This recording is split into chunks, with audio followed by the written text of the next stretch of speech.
O tema proposto hoje é sobre a área do direito do trabalho. Hoje iremos falar sobre o uso da tecnologia no ambiente de trabalho. Uma pergunta rápida aqui entre todos. Quem aqui é estudante? A grande maioria. Perfeito. Quem não é estudante e é empregado? 1, 2, 3, 4. Quem aqui é patrão? Quem dá ordem aqui?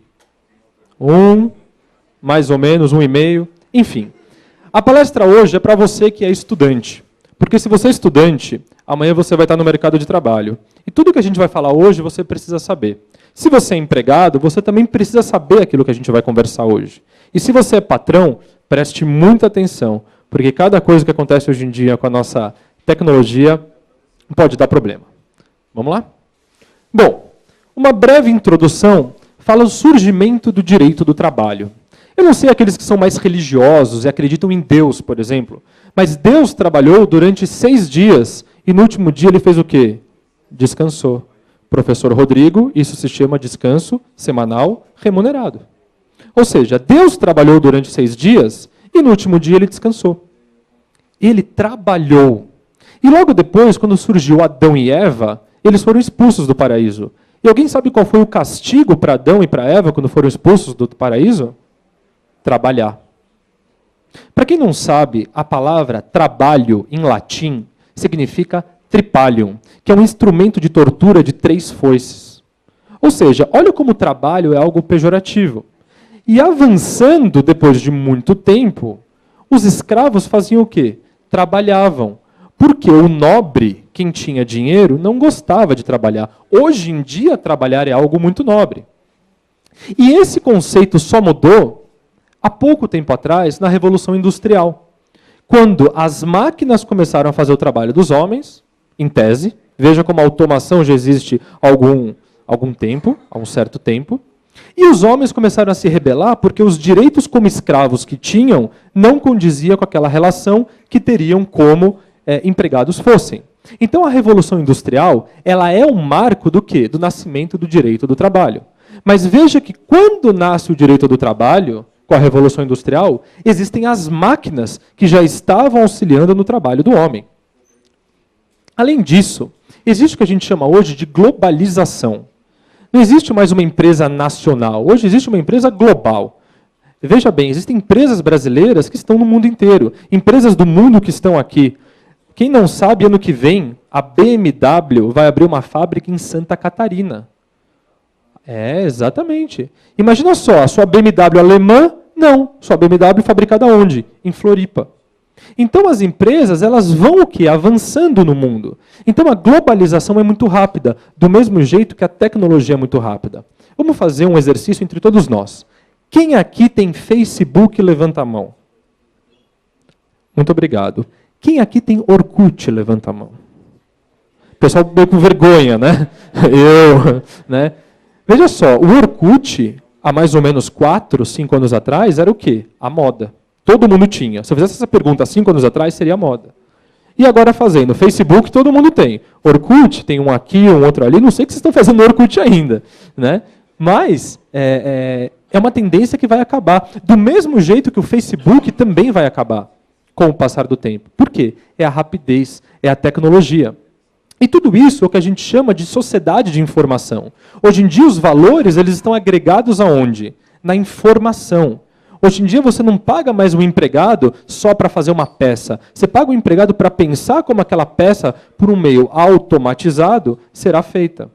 Então, você não precisa mais de 15, 20, 30 funcionários para fazer um veículo. Você precisa de um funcionário que saiba operar bem aquela tecnologia. Isso é o que a gente chama de sociedade de informação. E aí a gente começa a entrar num conflito com a nossa atual legislação trabalhista. Para quem não sabe, a legislação trabalhista ela foi assinada no Brasil em 1943. Isso mesmo, a CLT, desde 1943, existe no Brasil. Existia internet em 1943? Não, não existiam. Tinha alguns esboços de uma ARPANET, por conta da Guerra Fria, que veio logo depois, que os soviéticos comiam criancinhas, mas internet não existia. Não existia.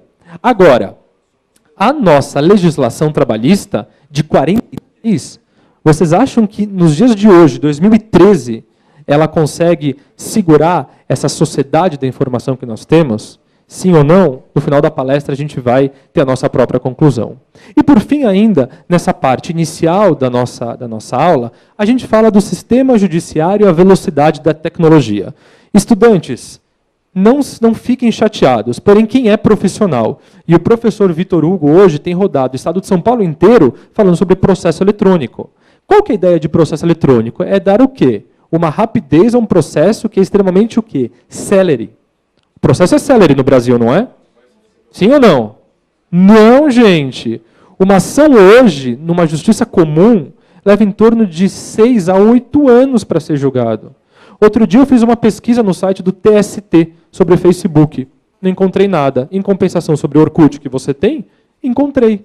Ou seja, olha quanto tempo um processo leva para chegar no TST em face de um tema que nem existe mais hoje. Então, outra pergunta que eu faço é, o nosso Poder Judiciário ele está pronto para julgar temas na área trabalhista voltada à tecnologia? Sim ou não? Alguém sabe o que é isso? Um PTX, né? Isso, para quem não sabe, é um celular. Né? Parece brinquedo. Né?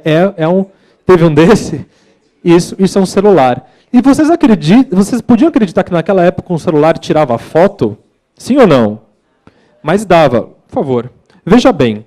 Um celular que tirava foto naquela época era mais ou menos esse o tipo de desenho. Sim ou não? Quando alguém há 5 anos atrás imaginou que um celular poderia tirar fotos? Hoje em dia, tudo que um celular faz, tira foto, tem internet, tem tudo. Menos o quê? Liga. Sim ou não? E aí o que acontece? Hoje em dia teve um avanço. Falando no tema de celular, todo mundo hoje, ou quase todo mundo, tem um iPhone. Então, o celular hoje, ele possibilita você a fazer um monte de informações, inclusive trabalhar, através de softwares que estão dentro dessa peça que cabe na sua mão. E como fica isso com a relação trabalhista? Já vamos ver. Isso também, para quem não sabe, era um computador. Juro que era. Em 1962. Um computador. Imagina você na sua casa hoje trabalhando com um computador desse. É possível ou não? Alguém tem um desse na sua casa? Quem tem Orkut tem um desse na sua casa? Acho que não, né? E hoje o computador ele diminuiu. Então hoje você tem uma estação de trabalho, o que permite que você faça trabalho à distância. Não necessariamente dentro de uma empresa. Teletrabalho, que a gente também já vai falar. E aí o que acontece? Existem os principais meios eletrônicos utilizados na relação de emprego. Veja bem, hoje, informática. Alguém consegue imaginar uma situação de emprego que não existe informática? Alguém consegue? É impossível. Você vai ao banco, por exemplo. O que você faz no banco? Paga a conta. A pessoa que pega, quando tem a pessoa para pagar aquela conta, ele usa o quê? Uma tecnologia. Sim ou não? Sim. Hoje você está dando uma aula, estou aqui, supondo que estou trabalhando. Estou usando o quê? Anotando na lousa? Não. Olha aqui, a tecnologia. Então, é uma questão o quê? Conceitual. Então, a informática, seja por um software, seja por um hardware, e a internet, não existe, eu não lembro da minha vida antes do Google. Alguém lembra da vida antes do Google?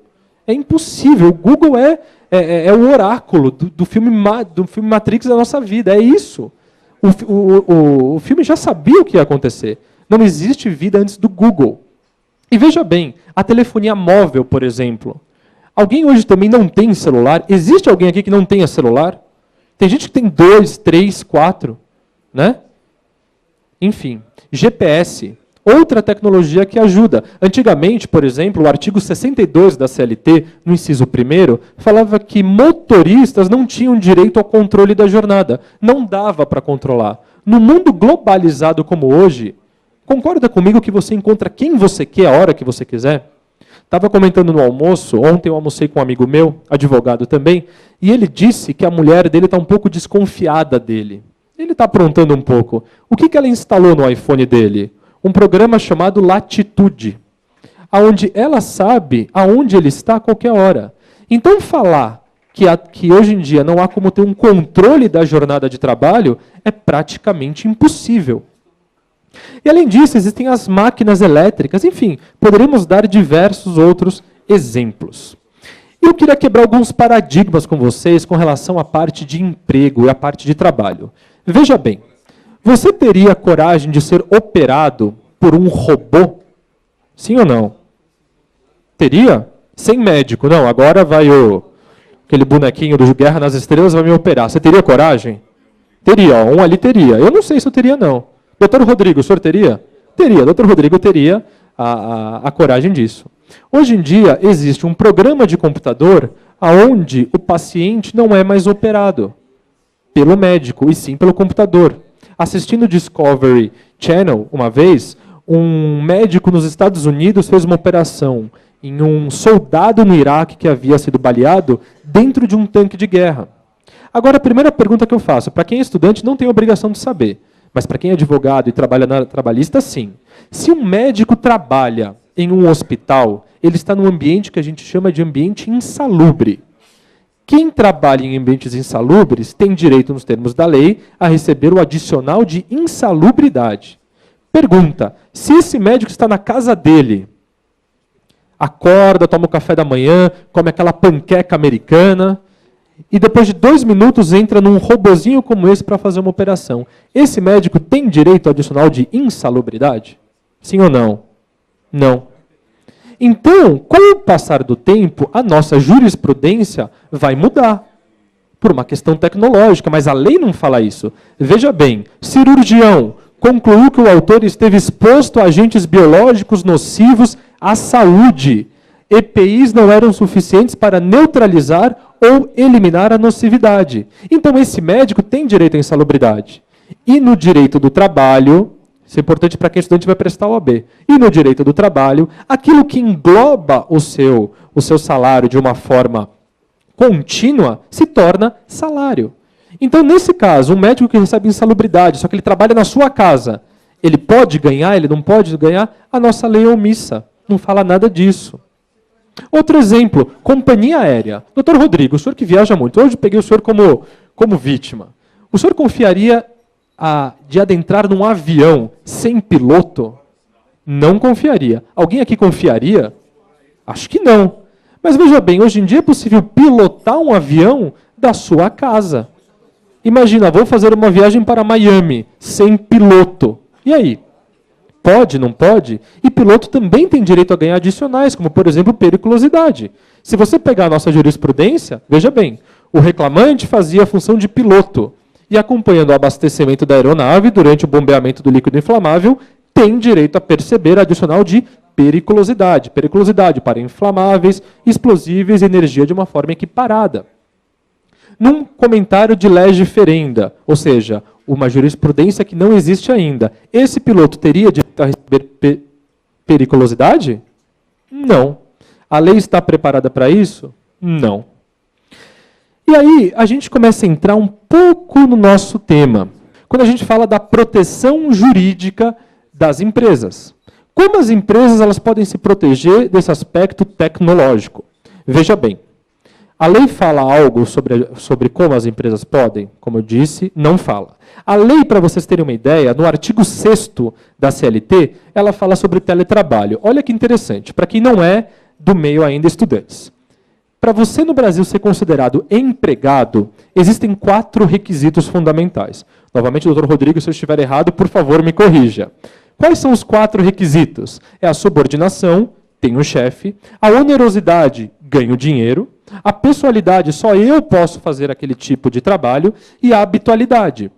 Ou seja, vou trabalhar de segunda a sexta. Tranquilo até aqui? Ano passado, brilhantemente, os nossos legisladores colocaram o artigo 6º na CLT, falando o seguinte, que aquele empregado que de uma forma distante tiver chefe, subordinação, aquele empregado que de uma forma distante trabalhar de uma forma habitual, onerosa, e só ele puder fazer, veja bem, ele é considerado empregado.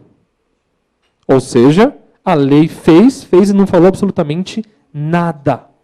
Nada. Diferente do Código Português. O Código Português, para quem tiver interesse, vale a pena mesmo, ele é um código de 2003, atualizado em 2009, que a seção número 4 do Código Português fala sobre teletrabalho. São mais de 40 artigos de como a empresa pode fazer esse tipo de desdobramento.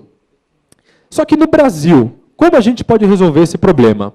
A gente tem que socorrer ao que fala a lei. Então, o primeiro ponto é contrato de trabalho. Se o seu empregado vai utilizar tecnologia no ambiente de trabalho, é importantíssimo que exista um contrato de trabalho escrito.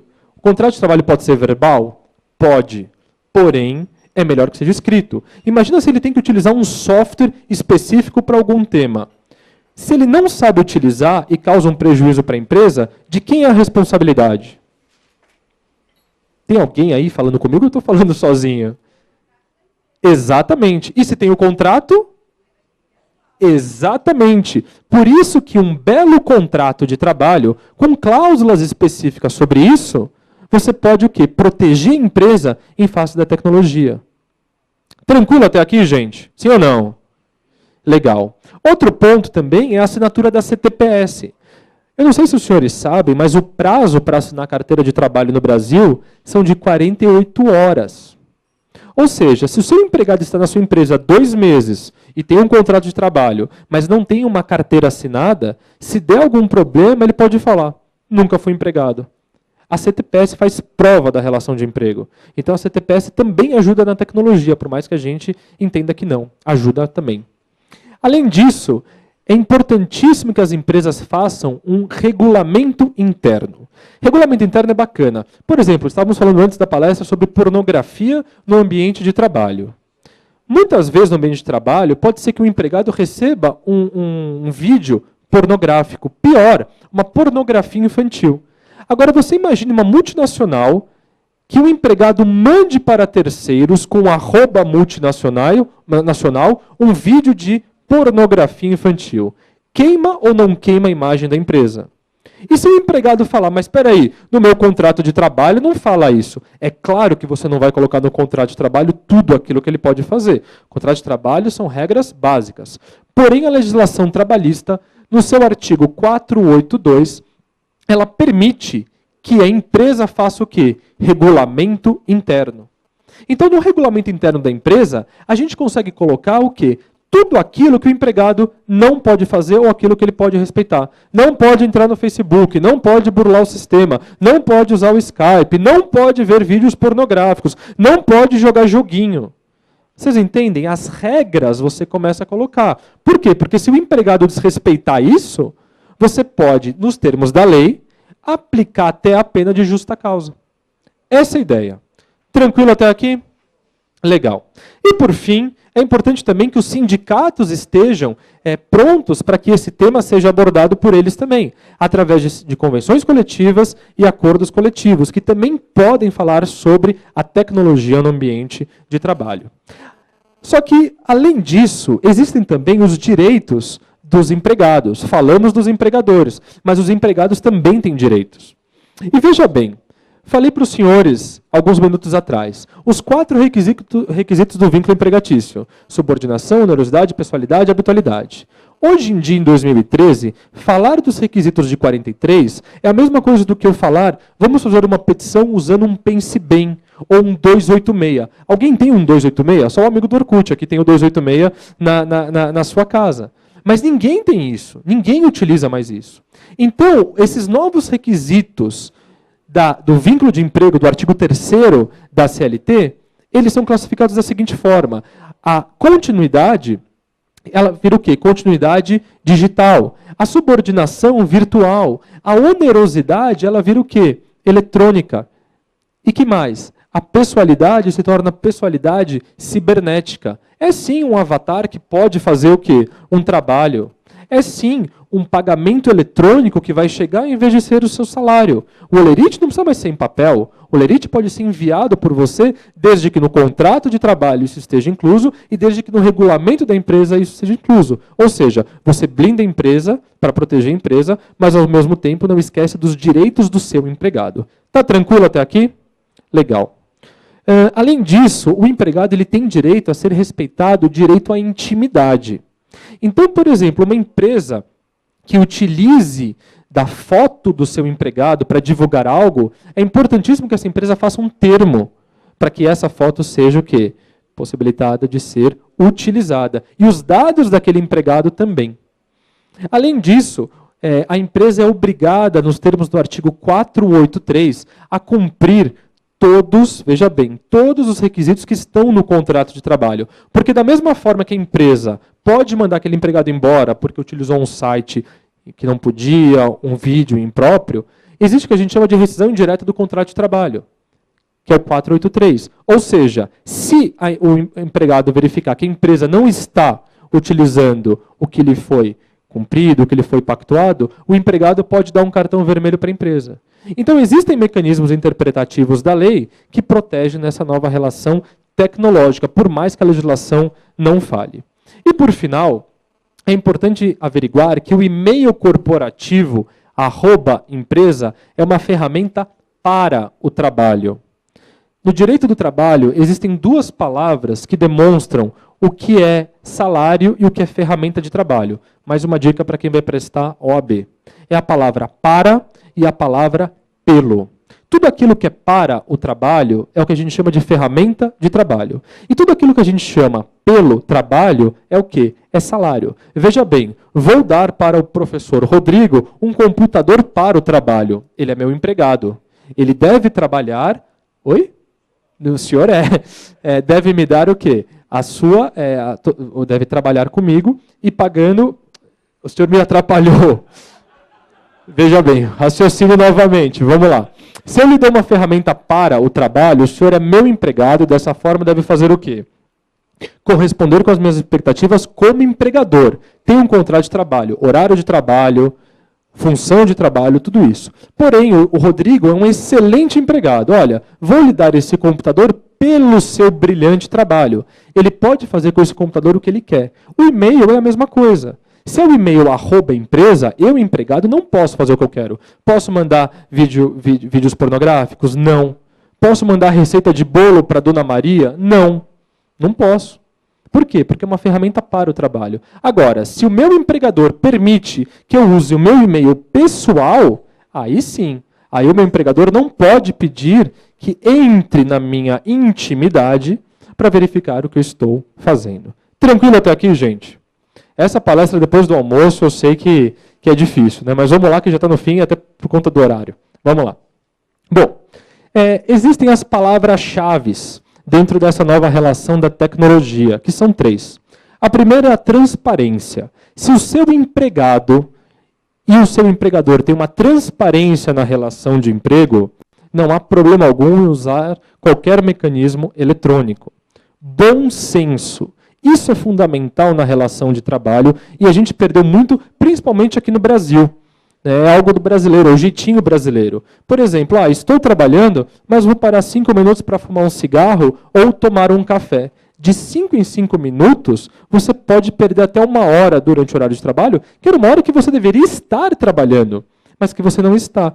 E o seu empregador ele é obrigado a fazer o quê? A pagar por aquela hora. Então é uma questão de bom senso. Não fume 15 cigarros por dia, até porque faz mal. Não tome 15 cafés por dia. Tome 1, 2, o resto você trabalha. A tecnologia é a mesma coisa. Não acho que as empresas elas devem ser extremamente o quê? Fechadas com relação a isso.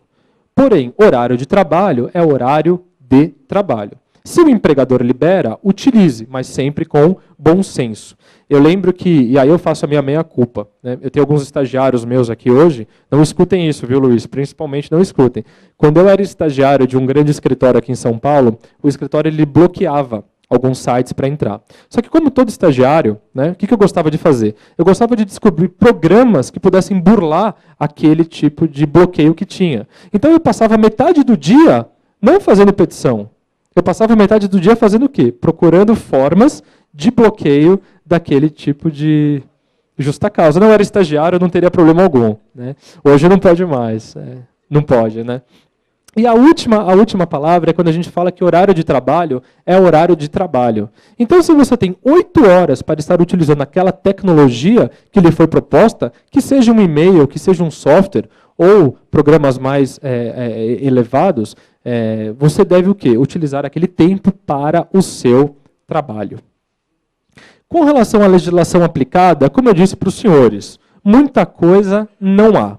Utilizando sim a Constituição Federal, quando falamos da intimidade, os direitos dos empregados, ele fica no artigo 7º da Constituição Federal. Se eu não me engano, são 30 incisos que vale a pena ler. Também não fala nada de tecnologia, porém fala dos direitos protetores daquele empregado. Então, a Constituição Federal, também no artigo 5º, quando fala da intimidade, ela o quê? Ela acaba dando uma certa proteção em face da tecnologia no ambiente de trabalho, mas também é omissa. A CLT de 43 tem um único artigo, que é o artigo 6º, que fala sobre o teletrabalho. O resto são questões interpretativas. Agora, imagine só o Tribunal Superior do Trabalho julgando uma questão tecnológica daqui a 7 anos. Aquela tecnologia não vai existir há muito tempo. Quem é da área de TI sabe disso.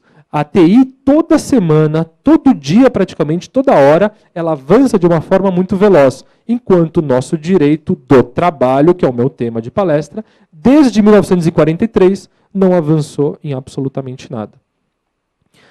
Agora a pergunta que eu fiz no começo da nossa palestra.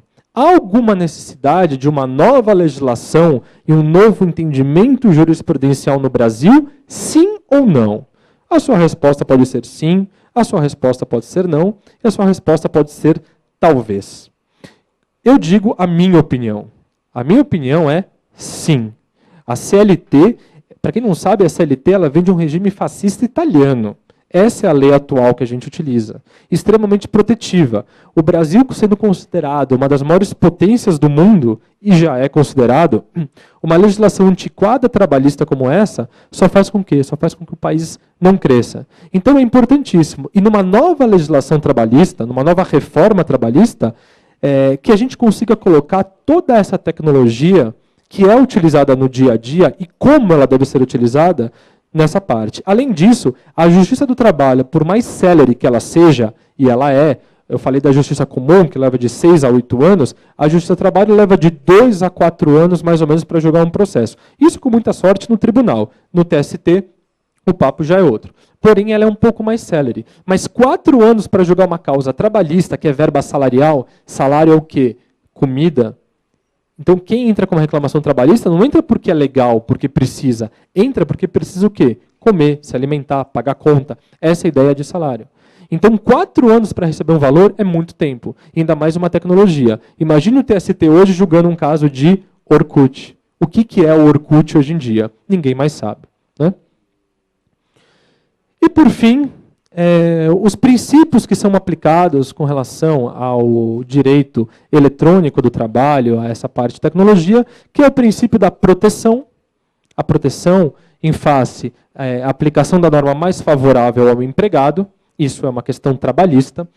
Da primazia da realidade, porque demais o que esteja pactuado entre as partes, o importante que o juiz precisa é aquilo que de fato aconteceu. E eu não sei se muitas vezes o Poder Judiciário vai atrás disso, porque o juiz tem pressa de fazer audiência. É uma audiência a cada 5 minutos. Então, em casos mais complexos, é difícil você apurar. A prova técnica eletrônica trabalhista, a prova técnica tecnológica trabalhista, ela é dificílima. Não é uma audiência de instrução de 5 minutos que o juiz vai conseguir entender. E-mail, por exemplo. O e-mail pode ser utilizado como prova de hora extra. Mas aquele e-mail que eu estou juntando aos autos, ele tem validade? Se eu imprimir um e-mail, aquele e-mail que eu imprimi, ele tem algum tipo de validade? Sim, não. Então é um pouco mais complexo. A legislação é omissa com relação a isso. O princípio da boa-fé nos contratos, o que é difícil falar no Brasil, né? Porque sempre o empregador é ruim e o empregado é o folgado. Essa é a imagem que todo mundo tem, né? Então, onde está a boa-fé no contrato? Eu contrato o Rodrigo para trabalhar comigo por 8 horas por dia com um salário de R$1.000 ao final do mês. Ao final do mês. Não está bom R$1.000, Rodrigo? 1.500. Total reclamante. Reclamante total. Né? Enfim, eu pactuei isso com ele, eu vou pagar para ele desde que ele faça a contraprestação do meu trabalho. Isso é o que? A boa-fé. Ele acredita que eu vou pagar e eu acredito que ele vai trabalhar de uma forma correta. E o quarto princípio é o da razoabilidade, ou seja, é o padrão comum que o homem médio teria em qualquer situação. Alguém vai usar um e-mail da empresa para invadir a NASA? Não, não vai.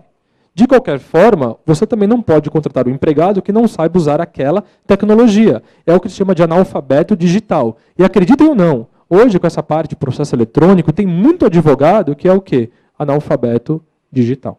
Ok? Por fim, a parte de jurisprudências. Hoje temos pouquíssimas jurisprudências que falam sobre o assunto, mas as principais falam sobre monitoramento no ambiente de trabalho, fala sobre justa causa quando você utiliza algum meio da empresa. Não sei se eu estou vendo um São Paulino ali. O senhor é São Paulino, né? Eu também sou. Não sei se o senhor lembra de um caso muito triste quando o Corinthians ganhou do São Paulo algumas das vezes, né? Enfim. E um diretor da Local Web, que era um diretor empregado, ele postou, através de um programa de uma rede social, do Twitter, frases de baixo calão sobre o nosso time, né, naquela época. Inveja, exatamente. E isso causou o quê? Um problema trabalhista gigantesco. Né? Isso existe também o quê? Jurisprudência nesse assunto. Existem outras jurisprudências dentro do Tribunal Superior do Trabalho que fala sobre a impossibilidade de monitorar o e-mail pessoal, porém a possibilidade de monitorar o e-mail da empresa, desde que esteja no contrato de trabalho, no regulamento interno da empresa, como eu disse para os senhores. Né? E o entendimento é basicamente esse. Quando falamos de tecnologia, é mais e-mail. Mas entendam que a tecnologia no ambiente de trabalho é maior do que e-mail. Ok? Considerações finais. Para a gente encerrar nosso bate-papo, a tecnologia utilizada nas relações, elas são perenes. Ou seja, a tecnologia não vai mais embora. O Google sempre vai existir. Pode ser que exista com outro nome. O Google, para quem não é dessa geração, alguns anos atrás, era o Alta Vista, era o KD. Né? Não é? Era o Alta Vista, o KD. Exatamente. Era assim que funcionava. Então, essa tecnologia sempre vai existir. Não tem como. O peticionamento eletrônico, o Vitor me corrija se eu estiver errado, ele não volta atrás. Não volta atrás. Não tem como. Então a tecnologia veio para existir. O direito do trabalho tem que entender isso, a legislação trabalhista também. Também a velocidade dos meios tecnológicos é superior aos meios trabalhistas, e com relação à legislação também, tecnologia é mais rápida do que a lei. Então a lei nova que tem que ser criada, ela tem que ter algum mecanismo que possibilite a gente acompanhar essa rapidez. Todas as partes interessadas na legislação trabalhista, no pacto laboral, devem estar envolvidas. Empregado, empregador, sindicato, Ministério Público, Ministério do Trabalho, todo mundo tem que estar junto para o quê? Para que a relação trabalhista seja o quê? Melhor. Advogados devem estar atualizados, atentos às novas tecnologias. Juízes também. Há uns 5 anos atrás, fui despachar uma petição com um juiz, um desembargador, que falou que para ele, tecnologia nada mais era do que uma máquina de escrever super desenvolvida. E ainda olhou com ar de arrogância. Então é importantíssimo, é verdade, é importantíssimo que o judiciário também esteja aqui atualizado. Não basta só os advogados estarem atualizados com relação à tecnologia. E por fim, falamos sobre a nova relação de emprego. Ou seja, é uma quebra de paradigma. Daqui a alguns anos, quando os senhores, espero que não, mas se forem operados, será uma máquina que irá operar os senhores. Ou vamos pegar um avião, vamos para o Rio de Janeiro. Não vai ter um piloto ali na frente. Provavelmente vai ser uma máquina que estará pilotando aquele avião. Então existem quebras de paradigmas, e quem serão os empregados que estarão por detrás dessas máquinas? Quais direitos serão devidos a esses empregados? Enfim, ficam aí algumas dúvidas, alguns novos conceitos, e eu fico à disposição dos senhores para qualquer dúvida, esclarecimento, e faço o convite, acredito que o Vitor já tenha feito, mas para que estejam com a gente na Comissão de Ciências e Tecnologias.